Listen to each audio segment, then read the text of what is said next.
गरीबी के आने के कई कारण होते हैं। इस कहानी को सुनने के बाद आपको गरीबी से बचने के उपाय समझ में आ जाएंगे। हर हर महादेव, हर हर महादेव, ओम नमः शिवाय।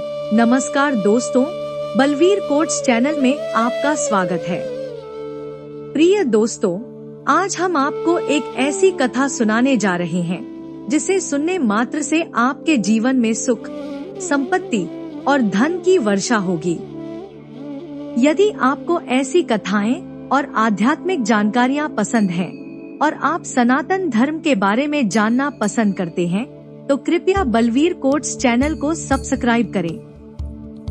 हर हर महादेव, हर हर महादेव। एक गांव में एक गरीब आदमी रहता था जो हर रोज सोचता था कि उसकी गरीबी कभी दूर नहीं होगी। लेकिन एक दिन उसकी जिंदगी बदल गई जब उसने एक संत से मुलाकात की। संत ने उसे बताया कि गरीबी सिर्फ भौतिक नहीं होती, यह आपके सोचने के तरीके का भी परिणाम होती है। क्या आप जानना चाहेंगे कि एक व्यक्ति ने अपनी किस्मत कैसे बदली? यदि आप इस सब कुछ जानने के इच्छुक हैं, तो कृपया इस सुंदर कहानी को अंत तक अवश्य सुनें। दोस्तों, यह कहानी बहुत ही शिक्षाप्रद, महत्वपूर्ण और ज्ञानवर्धक है।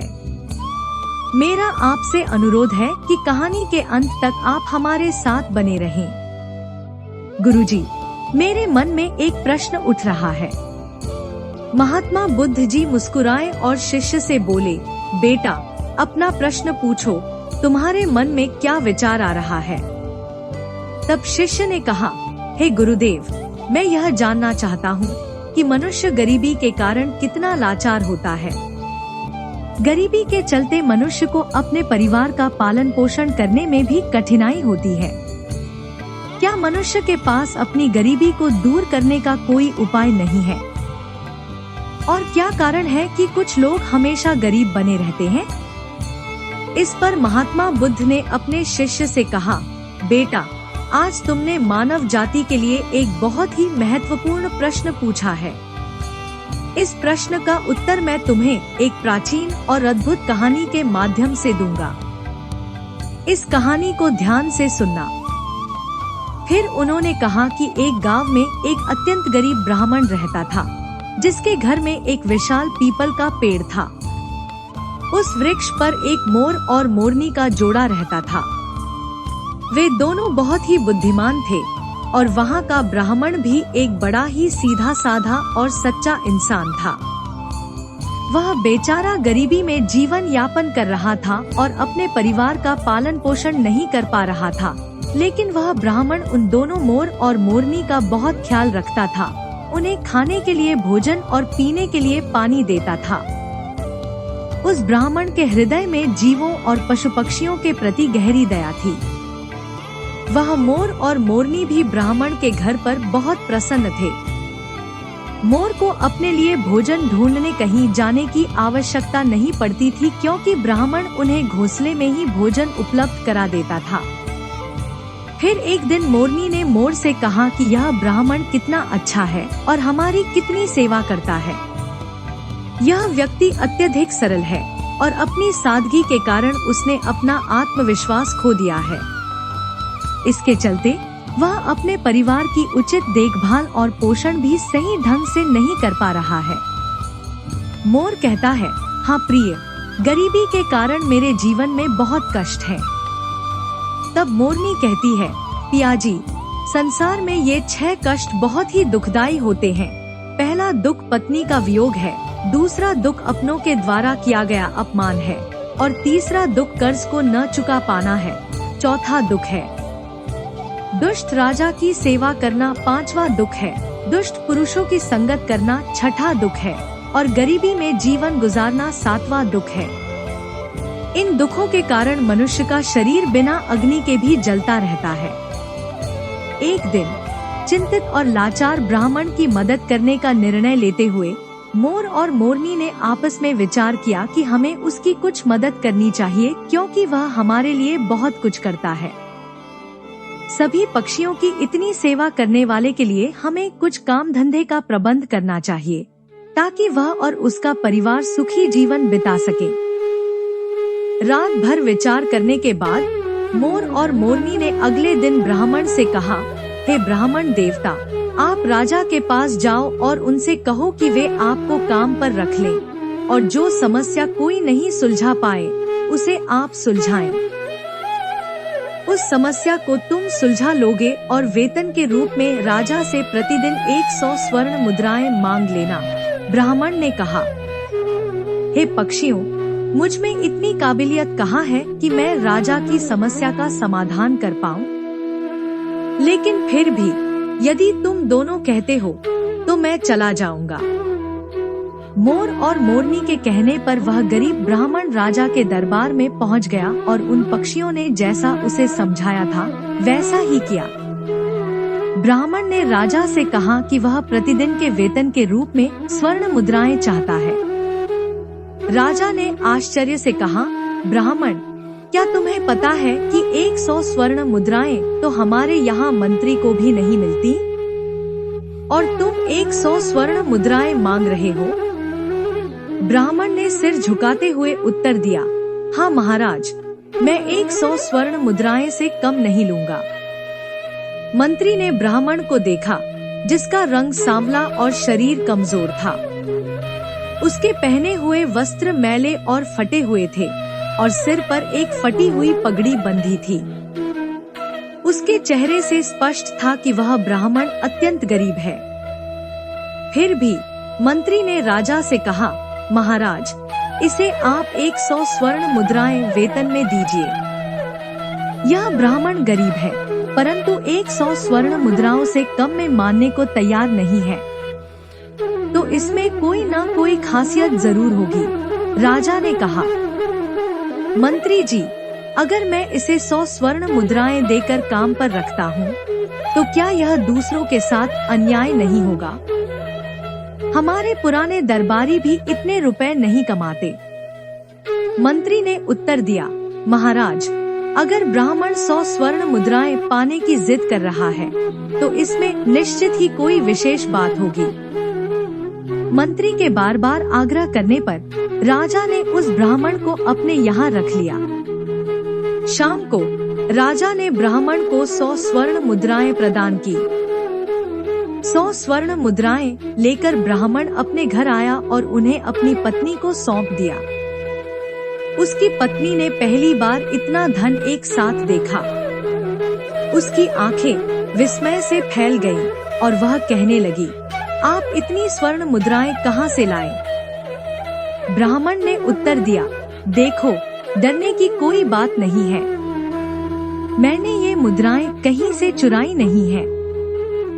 मैं इन मोर और मोरनी के कहने पर आज राजा के दरबार में गया था और राजा से 100 स्वर्ण मुद्राएं रोजाना वेतन पाने वाला काम मांग लिया। फिर मंत्री जी की सिफारिश पर राजा ने मुझे नौकरी पर रख लिया। लेकिन मैं इस बात पर हैरान हूँ कि राजा ने मुझे रख तो लिया है, पर अगर कभी कोई कठिन काम सामने आ जाए तो मैं उसे कैसे हल करूँगा? इस पर मोर हंसते हुए बोला, ब्राह्मण देवता, घबराइए मत। देने वाला तो ईश्वर है और जब वह देता है तो छप्पर फाड़ कर देता है। जब उसने आपको यह दिया है तो समाधान भी वही देगा। आज ब्राह्मण को उन दोनों मोर और मोरनी के फैसले पर बहुत खुशी हो रही थी। अब हर दिन ब्राह्मण को राजा के दरबार से 100 स्वर्ण मुद्राएं प्राप्त होने लगी। ब्राह्मण रोजाना ये मुद्राएं लाकर अपनी पत्नी को दे देता था। ब्राह्मण की पत्नी ने इन मुद्राओं से पहले अपनी दैनिक आवश्यकताएं पूरी की और फिर शेष बचे पैसे मोर और मोरनी को दे दिए, यह कहते हुए कि इन मुद्राओं पर उनका भी अधिकार है। फिर उन्होंने उन स्वर्ण मुद्राओं का उपयोग परोपकारी कार्यों में करना शुरू किया। वे गरीबों को भोजन उपलब्ध कराने लगे, जंगल में रहने वाले जानवरों के लिए पानी की व्यवस्था की और धीरे धीरे उन पति पत्नी ने एक ब्राह्मण की मदद से एक पाठशाला खोली ताकि वे बच्चे जो पैसों की कमी के कारण पढ़ाई नहीं कर पाते, वे भी शिक्षा प्राप्त कर सके।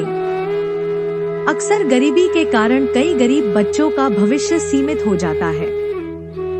उनके अंदर की योग्यता को धन की कमी के कारण पंख नहीं मिल पाते, इसलिए योग्य होते हुए भी वे लोग लाचार और बेबस बनकर रह जाते हैं।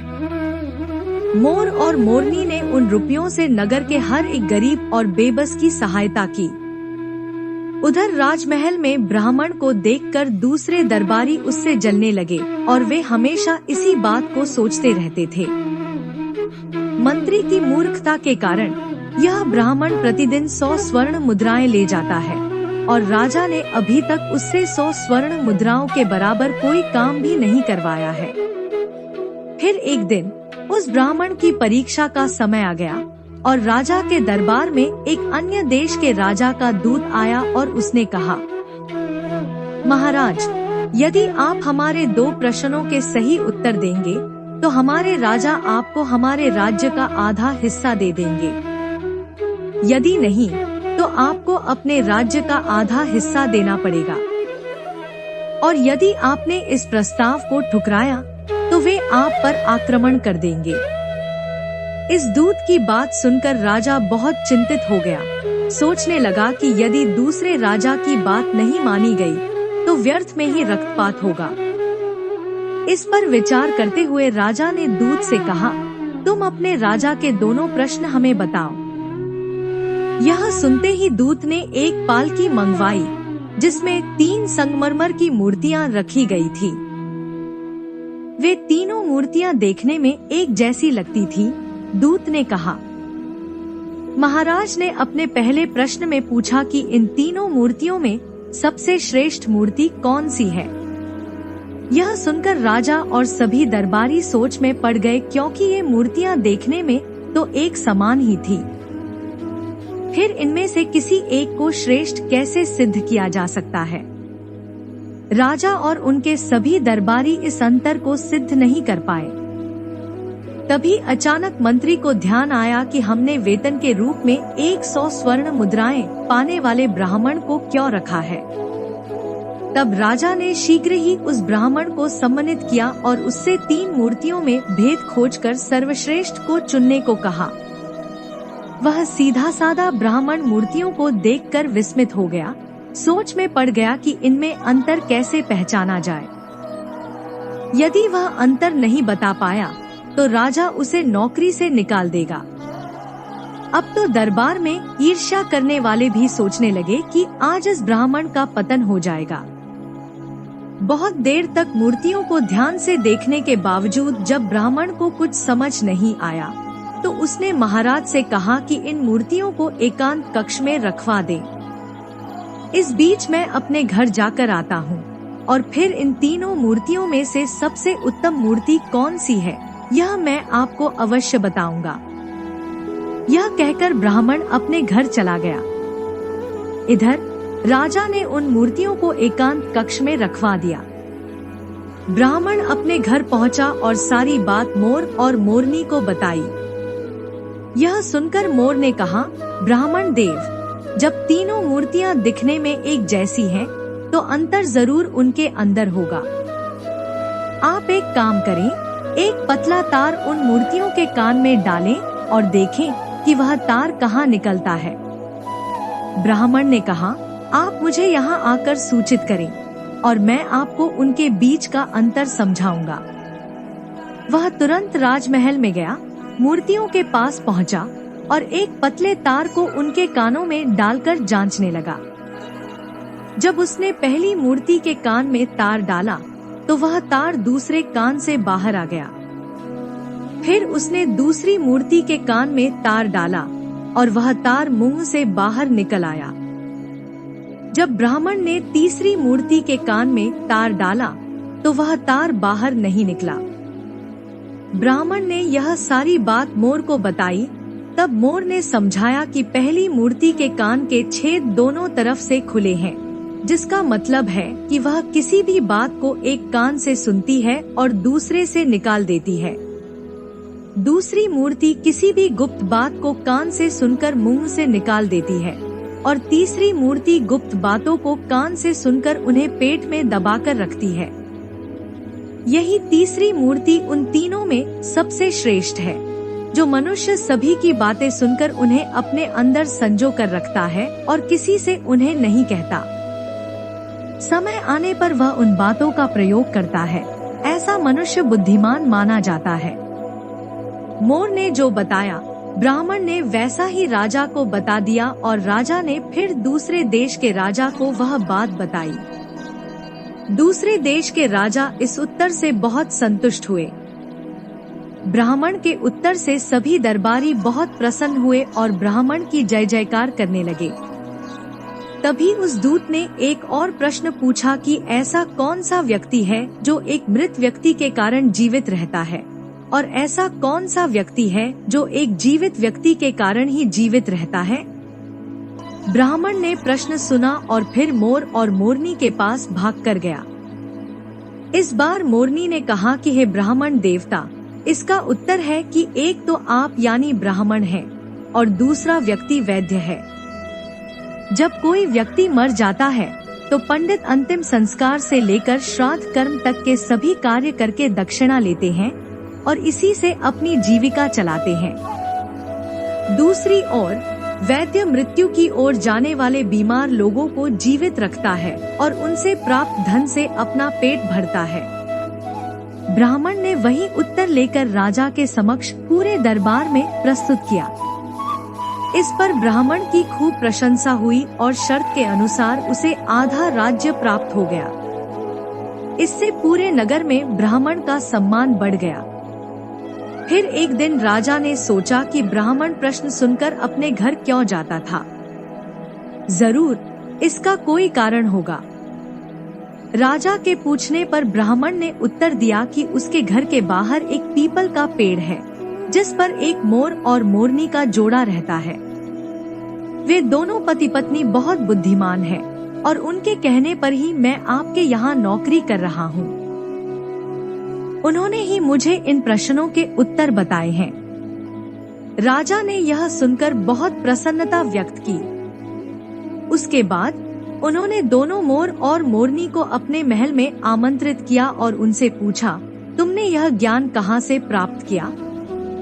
दोनों पक्षियों ने मुस्कुराते हुए उत्तर दिया, महाराज, हमने यह ज्ञान उस ब्राह्मण से प्राप्त किया है जिनके घर में हम निवास करते हैं। वह ब्राह्मण अत्यंत विद्वान है और उन्होंने शास्त्रों का गहन अध्ययन किया है। जब यह ब्राह्मण शास्त्रों का अध्ययन करता था, हम पेड़ पर बैठकर उसे सुना करते थे। यह उन्हीं की कृपा का फल है, महाराज। यह ब्राह्मण बहुत ही सरल और साधारण है। इनमें आत्मविश्वास की कमी थी और यह अपने सीधेपन के कारण जीवन भर गरीबी का दुख उठाता रहा। इस बार इन्होंने हमारी सलाह मानी और सफल हो गए।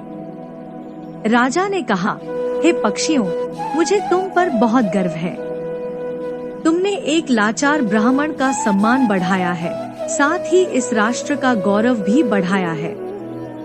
बताओ, तुम क्या चाहते हो? तब मोर उत्तर देता है, महाराज, मेरी इच्छा है कि हमारे नगर में सभी जीव जंतु सुखी रहें और कोई भी पक्षी या जानवर भूख या प्यास से न मरे।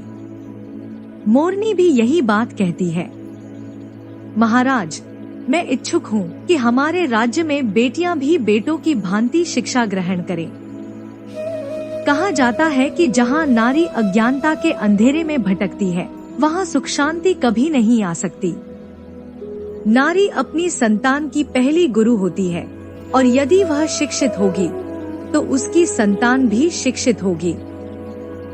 मोर और मोरनी के आग्रह पर राजा ने अपने राज्य में नारी शिक्षा और जीव जंतुओं की सेवा को बढ़ावा दिया।